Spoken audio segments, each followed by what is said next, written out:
My name is Joshua Larocque. I'm a neurologist and an epileptologist, and I'm board certified in both neurology and epilepsy by the American Board of Psychiatry and Neurology. I obtained my medical degree and a PhD in neuroscience from the University of Wisconsin in Madison before transitioning to New York at NYU, where I did my neurology residency and a fellowship in epilepsy. I then eventually transitioned to Pennsylvania, where I did a postdoctoral fellowship and practiced epilepsy at the University of Pennsylvania before, just in the summer of 2024, transitioning back to Wisconsin. My practice is catered towards adults who've had seizures or have a diagnosis of epilepsy.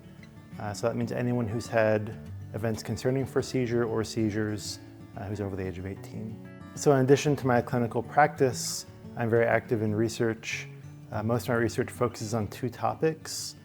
In one, I'm trying to understand the basis of memory dysfunction in patients who have epilepsy. This is a very commonly reported concern, and it's one that we don't fully understand. The second area of research is trying to map out epileptic networks.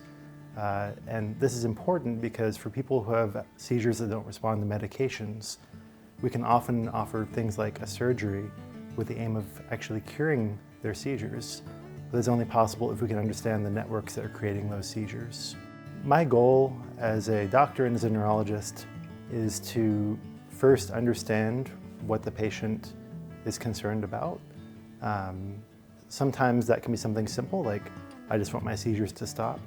But sometimes it can be more nuanced, like the medications I'm taking are causing side effects, or my driving is affected by these seizures. And then try to integrate those goals and values into choosing a care plan that makes the most sense for that person.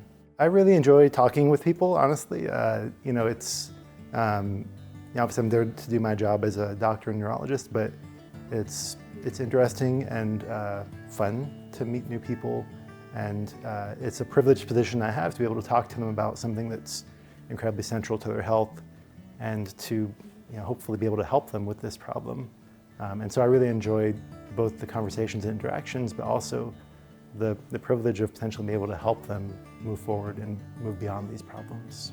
A lot of my free time outside of the office is actually still spent working.